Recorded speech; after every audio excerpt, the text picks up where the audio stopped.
చాలా మినిస్ట్రీస్ నాలుగోసారి ఇప్పుడు మంత్రి అయ్యారు. చాలా శాఖలు మీరు చూశారు. సో మీరు చేసిన వాటిలో మీ ఫేవరెట్ డిపార్ట్మెంట్ ఏదంటే ఏం చెప్తారు మీరు?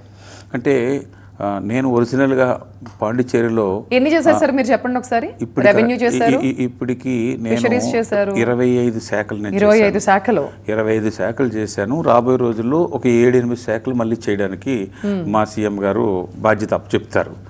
టూరిజం అని అంటే మల్లాడి కృష్ణారావు అని చెప్తారు యానంలో. ఒక పాండిచ్చేరిలో ఒక బీచ్ని అడిగా, ఈ బీచ్ ఎవరు డెవలప్ చేశారంటే మల్లాడి కృష్ణారావు అని చెప్తారు. టూరిజంలో ఇన్ని 100 కోట్లు తీసుకురావచ్చా, ఇన్ని స్కీమ్స్ తీసుకురావచ్చా అన్నది నేను ప్రూవ్ చేశాను. ఎందుకంటే మంత్రిగా అవ్వకముందే టూరిజం చైర్మన్ ఎప్పుడు కూడా ఐఏఎస్ వాళ్ళు ఉండేదాన్ని, ఐఏఎస్ ఆఫీసర్ ఉండేదాన్ని. నాన్ ఐఏఎస్ ఆఫీసర్ ఎమ్మెల్యేగా ఉండి నేను టూరిజం చైర్మన్ అయ్యాను. అప్పుడే నా మార్క్ ఏంటన్నది చూపించాను. అలాగే హెల్త్ మినిస్టర్గా పనిచేసినప్పుడు కరోనాలో 13వ రోజున కరోనాని డిక్లేర్ చేసి 13వ రోజున ఎవ్వరు కూడా నర్సెస్ కానీ డాక్టర్స్ కానీ లోపలికి వెళ్ళలేని పరిస్థితులు ఉంటే ఒక కమ్యూనిస్టు లీడర్ నాకు ఫోన్ చేసి నాకు కరోనా వచ్చింది, లోపల ఉన్నాను, దానికంటే నన్ను చంపేయండి అని చెప్పేసి నాకు ఫోన్ చేస్తే నేను వెంటనే ఫోన్ చేసిన 14 గంటల్లో నేను అప్పుడు యానంలో ఉన్నాను. మళ్ళీ వెనక్కి వెళ్ళిపోయి బై రోడ్డు వెళ్ళిపోయి వెంటనే నేను టాయిలెట్ క్లీన్ చేసే వాళ్ళని అడిగాను, ఏంటమ్మానంటే మేము ఎలాగ సార్ ఈ కరోనా వచ్చిన వాళ్ళు గంటకి టాయిలెట్కి యూరిన్కి వెళ్తున్నారు అని అంటే, అప్పుడు నేను ఇలాగ ఇవ్వండి బ్రష్ ఇది అవ్వట్లేదంటే బకెట్ తోటి కొట్టేస్తున్నారు. ఆ బ్రష్ తోటి చేయకపోతే నేను బకెట్ వాటరు తీసుకుని మొత్తం టాయిలెట్ అన్నీ క్లీన్ చేసి 10 నిమిషాల్లో మొత్తం టాయిలెట్లన్నీ మళ్ళీ కొత్తగా వచ్చేలా క్లీన్ చేశాను.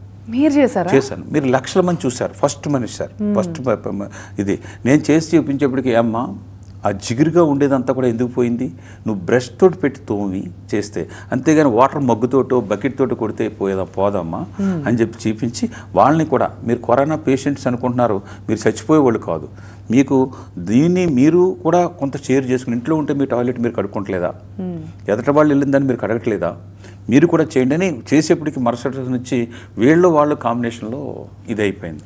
అప్పటి నుంచి ఫుడ్ ఏం పెట్టాలి ఏది పెట్టాలన్న దాంట్లో నేను కరోనాగా అరే హెల్త్ మినిస్టర్ అంటే మల్లాడి కృష్ణారావు రా అనుకునే విధంగా ఏ పోర్ట్ఫోలియో చేసినా, అది రెవెన్యూ చేసినా, ఎక్సైజ్ చేసినా, ఎక్సైజ్లో 1 రూపీ తీసుకున్న మంత్రి అని చెప్పేసి ఈ రోజుకి చెప్తారు. ఈ విధంగా అది ఎల్ఏడి చేసినప్పుడు అయినా ఏ పదవి చేసినా కానీ నాకు ఆ పోస్ట్కి న్యాయం చేయాలి అని అనుకుంటాను. దాని మీదే నా దృష్టి అంతా ఉంటుంది. నేను బెస్ట్లో ఉండాలి అని అనుకుంటాను. ఎలక్షన్లో ఏమైతే చెప్పానో ఇళ్ల స్థలాల సమస్యని నేను ఇమీడియట్గా సాల్వ్ చేస్తాను, ఇళ్ల స్థలాలు ఇస్తాను, ఇల్లు కట్టిస్తాను, అలాగే జిప్మేర్ హాస్పిటల్ని మళ్ళా ఇంకా మెరుగు చేస్తాను, జిప్మేర్ ద్వారాగా మెడికల్ కాలేజ్ తీసుకొస్తాను, హాస్పిటల్ తీసుకొస్తాను, క్యాన్సర్ హాస్పిటల్ తీసుకొస్తాను, పారామెడికల్ కోర్సెస్ని పెట్టిస్తాను, అండర్ గ్రౌండ్ డ్రైనేజ్ చేయిస్తాను, వెంకటేశ్వర స్వామి గుడి కంప్లీట్ చేస్తాను, పుష్కరాలు అద్భుతంగా చేస్తాను, బ్లడ్ వాల్ తీసుకొస్తాను. ఇలాగ వందలాది కోట్ల పనులు ఉన్నాయి. ఇవన్నీ కూడా 100కి ప్రయత్నం చేస్తాను. 90% తక్కువ. పూర్వవైభవం కాదు, 5 సంవత్సరాల క్రితం. పూర్వవైభవం అంటే చాలా ఇది ఉంది. 5 సంవత్సరాల్లో యానం బ్రేక్ అయింది. ఆ 5 సంవత్సరాల్లో 10-15 సంవత్సరాలు వెనక్కి వెళ్ళింది. యానం అంటే చెడ్డ పేరు వచ్చింది. పాండిచ్చేరిలో మల్లాడి కృష్ణారావు ఫైల్ పట్టుకుని వెళ్తే వారం రోజుల్లోనో 10 రోజుల్లోనో 20 రోజుల్లోనో జీవో వస్తుంది. ఫైల్ పట్టుకోవడం తెలియలేదు. ఇందాక అంతగా చెప్పాను అశోక్ మల్లా ఇదనంటే, అతనికి అహంభావం తప్ప, డబ్బు సంపాదన తప్ప రెండోది అతని దగ్గర లేదు.